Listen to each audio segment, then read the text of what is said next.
All right, guys. Hello, everyone, and welcome to the final Opus 4 deck profile. Now, I've been kind of workshopping this deck for a little while, and I've been kind of holding it off because all the other spoilers have been coming out, and I've been overwhelmed with thinking of new deck ideas. But I know I haven't given you something to think about deck-wise for a while, so I wanted to finish this this week because starting next week, we're going to have a lot of Opus 5 talk. And from here on forward, we're going to be making decks with all the new Opus 5 stuff. So the sneak peek is, for some of us, some people have already gotten all the sneak peek cards because they had overnight sneak peeks. And all the cards are pretty much released now. So you guys should probably have everything available to you to look at by Monday or sometime during the week coming up.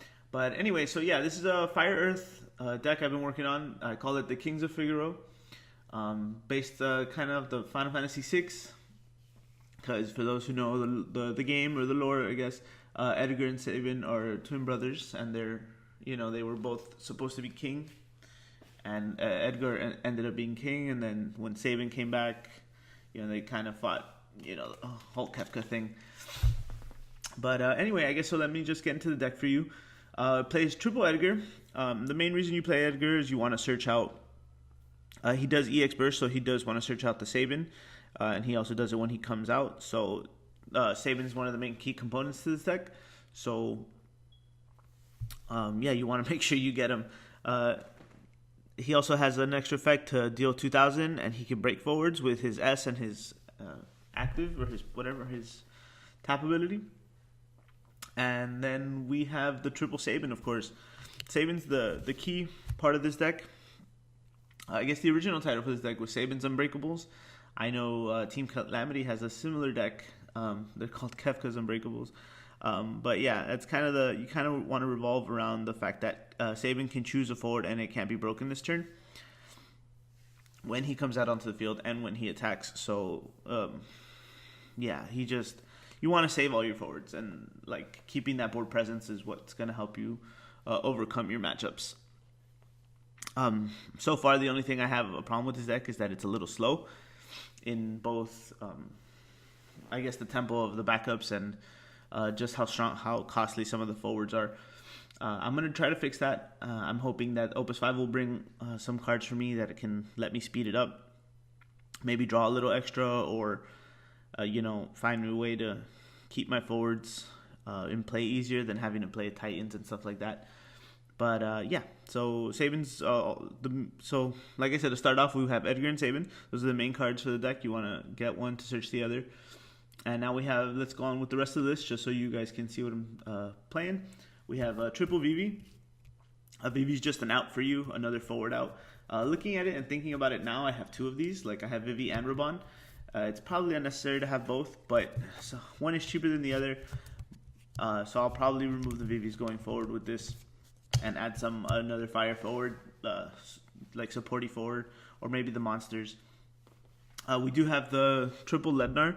Letner is very important to this deck because it has that same cannot be broken effect.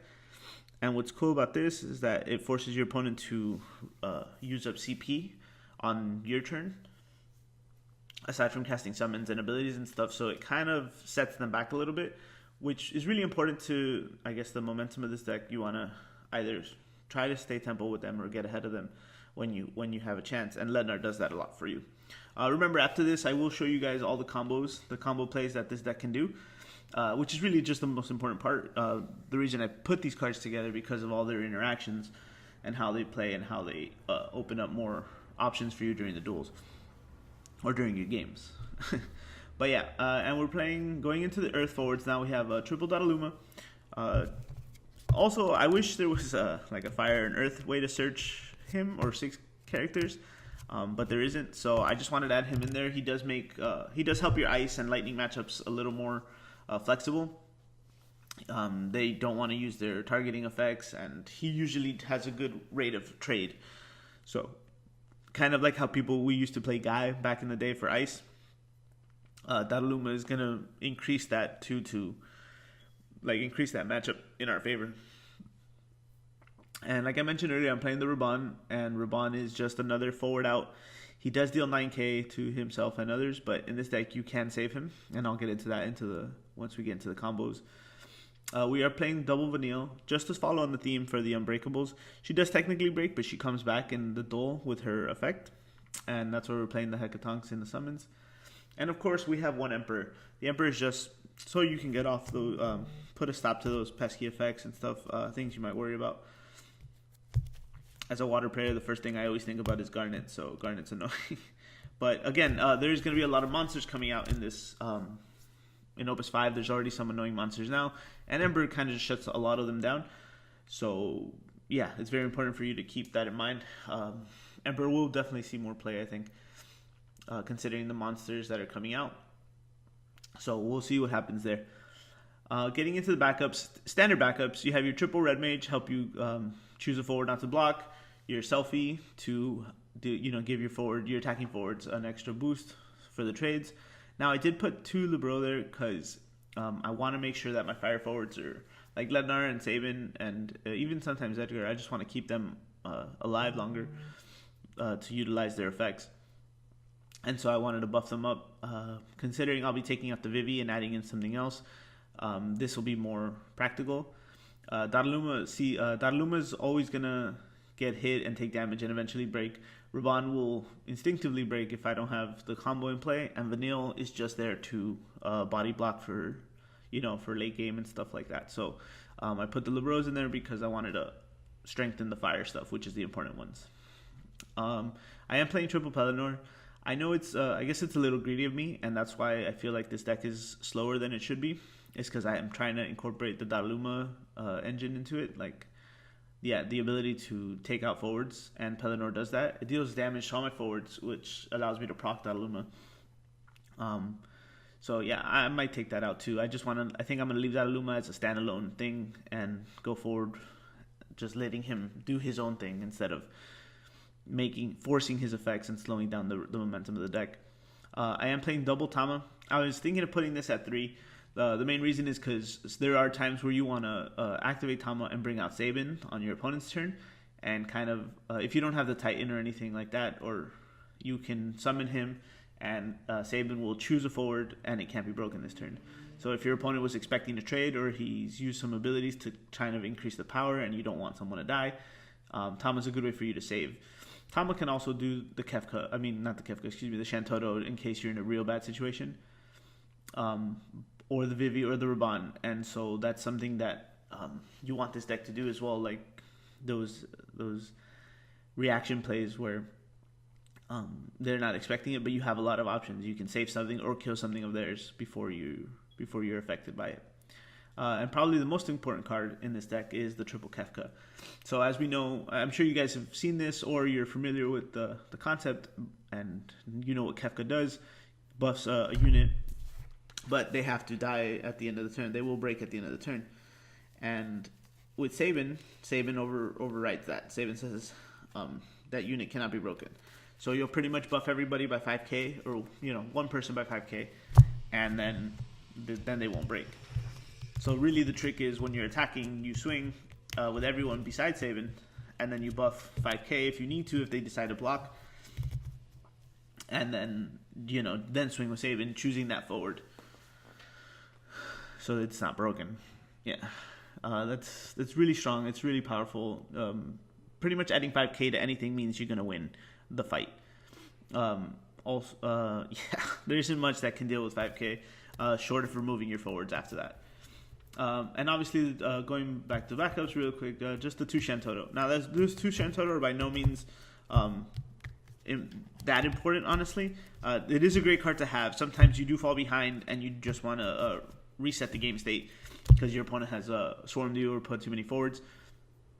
So it's good. That's why I'm only playing the 2. I know some people play 3 or whatever, but I think 2 is a good number. You'll have it. You'll draw into it that way. Really quickly, just going into the summons. You have triple Belias, best card in the game, best fire summon for the moment, and double Bahamut. The Bahamut I feel like is a little, I don't know. Testing this deck out. It doesn't get over enough things. I have to use a few more resources to do it. It is a great card, don't get me wrong, deal 8k and remove it from the game, but sometimes 8k is just not enough anymore with the way these decks are, the way the matchups are. So, but I'm not gonna change that. Because not to say it's not useful or it's not important, it does deal with a lot of things. So, and we're playing the 5 Hackathon shears, both cards for the Vanille. Like I said, I'm only playing 2 of the remove a backup because it's just there's not a lot of things. I think we're gonna have to worry about some things that in this set Opus 5 because there's a lot more 4 cost backups, and Hackathon shear only breaks 3 and up. So, yeah, this package might be more important. Like the Vanille and the Hackathons package will be more important going forward into this. So I might buff that to 3. And like I said, just to stay on theme with the Unbreakable concept, you have Titans. Titans, another thing that just really catches your opponent off guard. They'll exhaust a few resources, and then you can still Kefka to get away with it, and then just Titan at the end of the turn, like Titan to save the card. And that's really the important thing. You want to have your opponent lose all the trades because you guys don't break. But yeah, that's enough for the main deck. Those are all the cards. Let me know what you think. If you have ideas for changing it, I'm open to any and all suggestions. I do remember, just keep in mind that I do want to keep it. I want to make it faster. And also Opus 5 is coming out, so this could change completely. I do hope it becomes a very standard competitive deck because this can be something I want to get behind. It's just, I guess playing Final Fantasy VI really encouraged me to play the Ice package. I mean the 6 package, but that's why I was playing the Ice version, and now I'm playing this one as well. But yeah, I guess let's go straight into the combos now. So, for the main combos for this deck, it's very important for you to have Kefka on the board. That's why I said it's probably the most important backup. This is going to pretty much help you trade with all the forwards that your opponent has and overpower stuff. And it kind of will help you not keep your guys alive and make it really difficult for your opponent to attack. So Kefka's the important one. Now, so you guys know, just to go over it one more time, you can tap Kefka to choose a forward you control. It gains 5,000 power until the end of the turn, and at the end of the turn, it break it. So, with that being said, the first play that you guys want to do, or that you guys want to be aware of, is Ruben. So when Ruben comes out, he deals 9,000 to himself and 9,000 to another forward. But if you activate Kefka, it puts him at 13,000, 13K, and he won't die. So he'll live for the remainder of the turn. He will break at the end unless you manage to bring out Sabin. Now Sabin will say he cannot be broken this turn, and because you're a turn player, you can choose the way things resolve at the end phase, and the last thing to happen will be Sabin's protecting him for the remainder of the turn. Actually, that shouldn't even be applicable in this sense because it's for the remainder of the turn. So this will resolve, and then he cannot be broken. So at the end of the turn, Ruben will stay alive. Now, assuming your opponent only has one forward and Sabin's been out already, you'll pretty much pop the forward, keep him alive, attack with Sabin, choose him not to be broken, and he'll stay active for the remainder of your next turn, till your next turn. Boom. Now, to get a little more value out of this play, let's say your opponent has two forwards. You'll summon Ruben, destroy one for 9k, and then you'll have Hackathon shear to deal, or you could, there's a couple more ways you can do this actually. So you could swing Sabin, choosing him, and then when that resolves, you'll activate Hackathon shear, and then he'll be dealing 13k to another forward, and then the other forward will deal damage to Ruben. But remember, Ruben cannot die, cannot be broken. So he will stay alive, and that way you not only clear two forwards for, 2 extra CP, but he'll stay alive for the remainder of the turn. Yeah, and that's very important. That's how you get a little more value out of Ruben. These are kind of the main things you want to search for. Going into that, I think one of the changes I'm going to make to the deck is I'm going to add the 3-cost Rydia backup to search these. I don't want them to just be fuel for Vanille. Same thing will happen with Tama. Tama is another backup that I mentioned. You want to bring it out. You want to have it so you can you can play Tama and then bring out Sabin. And when Sabin comes out, Sabin will choose the forward in that's going to be broken and save it. The other important card in this play, in this combo, is Letner. So when Letner is going to be broken, when he blocks or is blocked, if your opponent doesn't pay 2 CP, Letner cannot be broken this turn. So, and then it says when Letner is chosen by a summon or an ability of your opponent's, if your opponent does not pay 2 CP, it cannot be broken this turn. So once they pay it once, it's fine. Once they pay it, it's okay. But pretty much even if they do pay it or they choose not to pay it, let's say you're blocking a forward and they pay it, then you can just buff him up anyway. And not only will they lose their forward, but